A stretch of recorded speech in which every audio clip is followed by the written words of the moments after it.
8 سے 1.5 منٹ میں عمل کرنا تو ناممکن ہے، کیونکہ بات ہمارے لیے ہو رہی ہے تو ہمیں ایکسپلین کرنے کا بھی موقع بھرپور دیا جائے گا۔ معذرت کے ساتھ ہم آپ کی کہی بھی باتوں سے متفق نہیں ہیں، کیونکہ اس بل کو صحیح سے پڑھا نہیں گیا ہے۔ اس بل میں بہت صاف اس کے رولز میں لکھا ہوا ہے کہ مرد سے عورت آپ نہیں بن سکتے، نہ عورت سے آپ مرد بن سکتے ہیں، آپ ایکس کارڈ کی طرف جا سکتے ہیں، یعنی کہ ہمارے کارڈ کی طرف۔ آپ نے کہا کہ یہ LGBTIQ کا بل ہے۔ معذرت کے ساتھ بل کو دوبارہ پڑھیں، اس میں LGBTIQ یا شادی کی تو گنجائش موجود ہی نہیں ہے۔ سوشل میڈیا کی باتیں، ڈاکیومنٹیشنز الگ ہوتے ہیں۔ ایک صاحب نے نادرا کا ذکر کیا، میرے پاس نادرا کا ڈاکیومنٹ ہے، میں آپ کو دے سکتی ہوں۔ نادرا کے ڈاکیومنٹ میں ایسا کوئی بھی عمل ان کے پاس موجود درج نہیں ہے کہ کسی نے مرد سے عورت کا کارڈ بنوایا، عورت سے مرد کا کارڈ بنوایا ہے۔ اور میں صرف ایک بات کہنا چاہوں گی کہ یہ LGBTIQ تو ٹرم 80s کی ہے، ہم تو 4000 سال پرانی ثقافت رکھتے ہیں۔ اگر یہاں سندھ کے لوگ بیٹھے ہوئے ہیں تو سندھ سے تو 4000 سال پہلے خواجہ سرا ہجڑا کلچر موجود تھا۔ کیا ہماری کلچری ویلیوز نہیں ہیں؟ آپ لوگوں نے کہا کہ بھئی ایک ایکٹ کے ذریعے بڑا غلط ہوگا اور میڈیکل ٹیسٹ ہوگا۔ سر مجھے اتنا بتائیں کہ میڈیکل ٹیسٹ کیا آپ لوگوں کا میڈیکل ہوا مرد کے NIC کے لیے؟ نہیں نا، تو میرا کیوں ہو؟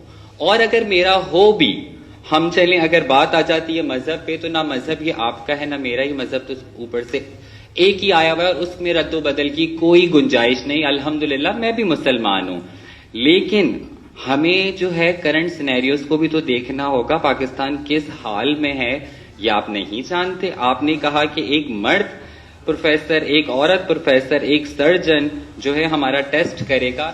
ٹیسٹ تو ہوتا ہی نہیں ہے جینڈر کا، نالج کہاں ہے؟ ٹیسٹ نہیں ہوتا۔ معذرت کے ساتھ ہمارے پاکستان میں بہت سارے ٹیسٹ تو موجود ہی نہیں ہیں جو کہ انٹرسیکس کے ہونے چاہیے۔ اور میں امام خمینی صاحب کا وہ خطبہ جو ہے آپ سب کو پڑھنے کو بولوں گی جو 1997 میں انہوں نے دیا تھا۔ ایران میں تو یہ ساری باتیں بہت پہلے ہو گئی تھیں، ہم تو اب اس چیز پر آئے ہیں۔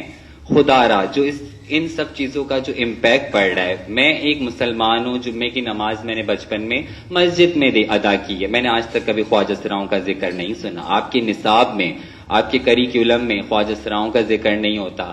آج سینیٹر مشتاق صاحب نے ٹویٹ کیا ہے کہ جمعے کی نماز کے بعد آپ لوگ مظاہرہ کریں۔ کیا ہمارا دین اسلام اتنا کمزور ہے کہ خواجہ سراؤں کے بل سے اس کو خطرہ ہوگا؟ ایسا نہیں ہے۔ ہمارے 3 لوگ مر چکے ہیں اس کیمپین میں، قتل کیا گیا ہے 3 لوگوں کا۔ کراچی کے ایک انسان نے قتل کرنے کے بعد فرمایا کہ میں جہاد کر رہا ہوں۔ ایسا نیریٹو نہ پیش کریں۔ آپ لوگ ہمارے ساتھ مل کے ڈائیلاگ کریں، بات کریں اور دنیا کو بتائیں کہ احتجاج سے کام نہیں ہوتا ہے، بیٹھ کے بات کرنی ہوتی ہے۔ جو کرنٹ سچویشنز میں جو چیزیں موجود ہیں ہم ان کے ساتھ بات کریں گے، فیکٹس کے ساتھ بات کریں گے۔ ہمارے پاکستان میں آپ کہتے ہیں کہ جو ڈاکٹر ہمیں چیک کرے گا، میڈیکل ٹیسٹ ہوگا۔ سر میں نے بہت کوشش کی، ہمارے پاس بہت سارے میڈیکل ٹیسٹ موجود نہیں ہیں پاکستان میں، ہمارے پاس ایکوپمنٹس ہی موجود نہیں ہیں۔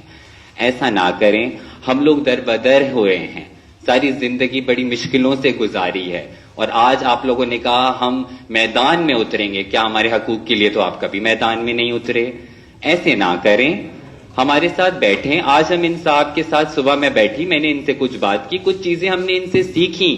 اسلام کو اتنا مشکل نہ بنائیں کہ خواجہ سرا بات نہ کر سکیں۔ آپ لوگ عالم ہیں، میں یہاں بات کر رہی ہوں، لیکن جب میں باہر ہوتی ہوں مجھ سے کوئی بات کرتا ہے اور مجھے پتا ہوتا ہے کہ اس کی دینی تعلیم کم ہے، میری اس سے زیادہ ہے، میں نہیں بول پاتی کیونکہ میں خواجہ سرا ہوں، مجھے ڈر ہے کہ وہ مجھے جلا دے گا۔ پلیز اس پہ غور کریں، خدا کا خوف کریں۔ آج ان سے جب بات ہوئی تو دل خوش ہوا۔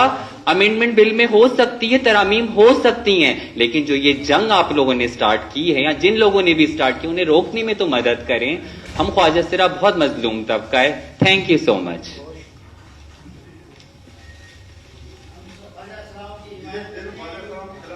بہت شکریہ جی۔